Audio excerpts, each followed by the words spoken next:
Target used to be my happy place. I used to adore it, especially late at night, when the store was less busy and more relaxed due to the passing of the day. I would leisurely gather my groceries as I strolled through the well-lit aisles, taking in the tranquil atmosphere. However, the reality is that things are no longer the same. The Target I grew up with had changed. I first experienced that unsettling feeling on a Tuesday night. I initially dismissed it as my imagination playing tricks on me. After all, I was the only customer in the store at that particular moment, and the silence could cause the smallest sound to reverberate. But I continued to feel like someone was watching me. I made an effort to relax myself. Nevertheless, I kept checking behind me as I walked through the shop, hoping to see someone. Every time I turned to look, all I saw were only normal things. I noticed something strange as I approached the section with the canned goods. There was a man in the other aisle, staring at me through the rack. I could feel the chill as he kept his eyes on me. I quickly turned away, acting as though I hadn't noticed him after being startled. I made up my mind to go to the checkout and get out of there. But as I got closer to the cashier, I couldn't help but be curious and worried. I told an employee about my experience, and she assured me she would take care of it. To see if anyone else was in the store, she said she was going to take a quick walk through the store to find the man. My chest was pounding as I waited, and I couldn't shake the feeling that something was very wrong. Returning with a perplexed look on her face, the clerk, she claimed, "I took a walk around, and there's no one else in the store." That surprised me. I struggled to make sense of it all, asking, "No one? Are you sure?" She affirmed that everything was all right with a nod, but I was certain of what I'd seen. There had to be another person there. I paid for my groceries and left the store, trying to forget the strange encounter while simultaneously feeling relieved and confused. However, I couldn't get rid of the memory of that man's fixed gaze. Before going back to Target, I decided to wait a few days in hopes of letting it sink in a bit. I finally got the nerve to go back 3 days later. In an effort to avoid any possible encounters, I went at a different time and day. I quickly moved through the aisles, making sure to locate everything on my list as quickly as possible. I tried to concentrate on something else, but my sense of alertness had been heightened. My heart sank like a stone when I recognized him as I got closer to the checkout counter. I could see the same man glaring at me from a distance. A nightmare came to life. That's how it felt. I hurried to my car without pausing, dropping my basket along the way, and I didn't dare turn around until I was inside. I locked my door and looked at the man in the distance, and suddenly, he started walking very fast towards me. I panicked and immediately drove away. As I drove away, he remained there, watching me. I found it hard to believe. I decided to temporarily shop somewhere else before returning to that particular Target, but I kept wondering how it was possible for him to keep finding me there. After a month, my fears started to subside. The incident might have just been a coincidence, or the man may have moved on to bother someone else. In any case, I couldn't let a single unsettling event rule my entire life. I therefore made the decision to try Target once more with a mix of trepidation and resolve. I couldn't get rid of the feeling that I was stepping into a trap as I entered through the sliding doors. I made an effort to be discreet, idly scanning my surroundings to see if the man was still nearby. At first, I didn't see him. and a glimmer of hope started to ignite within me. That hope was again dashed as I moved through the store. He was standing next to my car, giving me the same piercing look when I noticed him. I quickly ran back into the shop to look for assistance as panic seized my heart. Inquiring about the man by my car, I located the same employee who had previously been so helpful. She consented to accompany me and investigate the situation outside. However, the man was gone when we got outside, but we saw in the distance that he had left something behind my windshield wiper. We walked to the car to see what it was. It was a piece of paper with "This was fun" written on it. A feeling went through my body that I never felt before. The employee appeared equally perplexed as I was. She promised to alert security and keep an eye out for any unusual activity. I couldn't help but feel as though I was being watched, and I had a gut feeling that I would never be able to go back to that target. Months have passed since our last interaction, and I now shop at different establishments.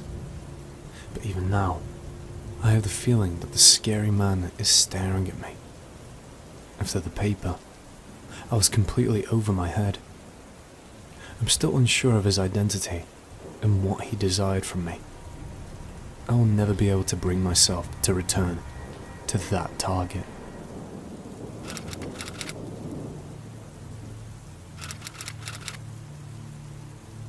It was a night I won't soon forget, as I was working the late shift at the Super Target. As closing time drew near, the store had become empty, leaving me alone in the wide aisles and tall shelves. I had performed this routine countless times before, but this particular night felt different. There seemed to be a sinister energy in the air. I started the store's closing procedures as I began to notice odd noises. I initially tried to rationalize the sounds away as just the normal groans and creaks of an old building, but there was something unsettling about them. I heard a distant movement for a brief period of time. My heart leapt, and I quickly spun around to see what it was, but it disappeared so quickly that I was unable to determine where it came from. This repeatedly occurred, and each time it did, my anxiety level increased. I made an effort to convince myself that it was the wind, with some strange acoustical effect, but I knew it was more than that deep down. When you're by yourself in a big store like that, your imagination can run wild. Every crack and every echo began to trick my mind. As I walked from aisle to aisle, I had the impression that someone was watching me and following me. My nerves were on edge, so I made the decision to act. I announced over the intercom that the store would be closing in 5 minutes, and asked all customers and employees to head for the exits. After my announcement, there was silence. I half expected to hear a voice or a set of footsteps, but nothing was heard. I decided to ignore my unease and kept searching the store to make sure it was clear. When I was a few aisles away, I heard crackling coming through the intercom. Very strange, because I had just hung the phone back up. I walked back quickly to check, but the phone dangled somewhat against the wall. It caused my spine to tingle. I blamed myself for not securing it properly and decided to rehang it, wondering how it could be loose again when I had fixed it earlier. The sensation that was being observed grew stronger as I continued to search every nook and cranny. I felt as though there was a problem as the weight of the empty store pressed down on me. My heart was thumping in my chest, and my nerves were fraying. Then, a loud bang was heard coming from the back of the shop. It sounded like shelves falling, which is how I imagined it. I suddenly experienced an adrenaline rush, and I ran toward the disturbance in an effort to identify the cause. However, nothing seemed odd when I arrived. The sound seemed to have just disappeared into thin air. I was trying to make sense of what was going on when the lights in the store went out. The darkness engulfed everything, and I was standing alone in it. When I felt fear take hold of me, I wasted no time in rushing to the emergency exit in an effort to escape whatever was happening inside the store. As soon as I was outside, I locked my vehicle before turning back to the store. Mysterious figures in all black clothing and ski masks were then standing close to the entrance. I was overcome with fear, as if by a tsunami. Were they waiting for me? Were they behind the odd things that were happening inside? I immediately dialed 911 while holding out in my car and keeping a close eye on those scary figures. Numerous scenarios raced through my mind, such as the possibility that they were simply there to play with my fear and confusion, rather than to actually rob the store. The figures were nowhere to be found when the police arrived. There was no indication of their presence, and there was no proof of an invasion or wrongdoing. I received assurances from the police that they would patrol the neighborhood and keep an eye on the store all night. I nonetheless had a nagging suspicion that something strange had occurred that evening. It felt like something out of a nightmare, with all the strange noises, the dangling phone, the mysterious bang, and those two menacing figures. I haven't regarded that enormous target the same way since that evening. The once convenient and comfortable store now exuded a dreadful air of mystery. I still am unable to definitively describe what I saw that evening. Why were these men there, waiting for me? How did they leave without a trace? But one thing is for certain. I will always remember what it was like to feel alone in that store's vastness. My nightmares will always be plagued by the image of those two figures standing there, watching me, like last time.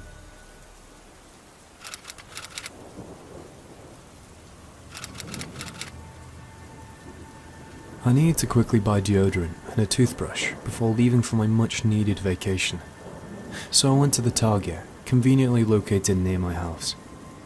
I was eager to enter and exit the store as quickly as I could, because it was getting dark and time was running out. When I heard a faint tapping sound in the distance, I was scanning the aisles to find the personal care aisle. At first, I brushed it off as just another innocuous store noise, possibly the sound of shelves being restocked. But the tapping bothered me more and more as I shopped. I made the decision to investigate the noise's origin because I couldn't help but become curious about it after a while. I moved down a hallway at the back of the store after hearing a faint tapping. The eerie shadows that the flickering fluorescent lights cast added to the foreboding atmosphere. When I got to the end of the hallway, all I could hear was the silence of the shelves, but no one was there. I turned around and headed back towards the main shopping district, trying not to let my imagination run wild, but still feeling a little uneasy. I started looking for the toiletries again, when I saw a strange man hiding behind a line of shopping carts. He just sat there, hiding his own from something or someone. I stared at him, trying to understand what his intention was, until he turned around in one motion and looked me straight in my eyes. I tried to act normally, but I couldn't get rid of the uneasy feeling I had about him. He was dressed inappropriately for the shop, and was extremely strange. The sudden sound of footsteps behind me startled me. Turning slowly, I noticed a man trying to slink around the corner while keeping an eye on me. I tried to ignore it by convincing myself that everything was just a coincidence. I got everything I needed and went to the checkout counter in an effort to put the strange experience behind me. The same man was still there, watching me as I made my purchases and paid for them. I whirled around quickly to look there, but horrors of horrors, he was gone. Now I could hear my heart beating loudly. There was obviously something seriously wrong with him, and my instinct told me to stay as far away from him as possible. I thought about going up to the worker in the store and asking for assistance. In an effort to defuse the tense situation, I hastily chose to take a different exit. But the moment I went outside, he returned, stalking me like a spectre and menacingly gazing into my soul. I was at my wit's end and couldn't take it any longer. I accelerated my pace in an effort to get away, hoping it was just a string of unsettling coincidences. He started to follow me with a startling degree of tenacity as I hastily walked away. My chest was pounding, and I started to run out of fear. When I did, I stumbled, holding my shaking car keys. I hurriedly locked the door as I was about to fling it open and dash inside. He was outside the window with his face pressed against the glass. He looked at me and went tssst and did a creepy touch of his finger to his lips. I could no longer stand to be around him. I drove as quickly as my car would go because I was acting on instinct. I swore I would never return to that target and dared not to look back for fear he might be following. The experience left me feeling extremely uneasy, and I couldn't shake the notion that he had intended to hurt me. What motivated him? Or was it just a sick game he enjoyed playing with unknowing clients? I was extra cautious after that, and always looked over my shoulder when I went shopping. My once favourite late-night Target runs became anxiety-provoking outings, and the store's familiar aisles started to feel ominous. Whatever his intentions were, I don't think it would have ended well for me.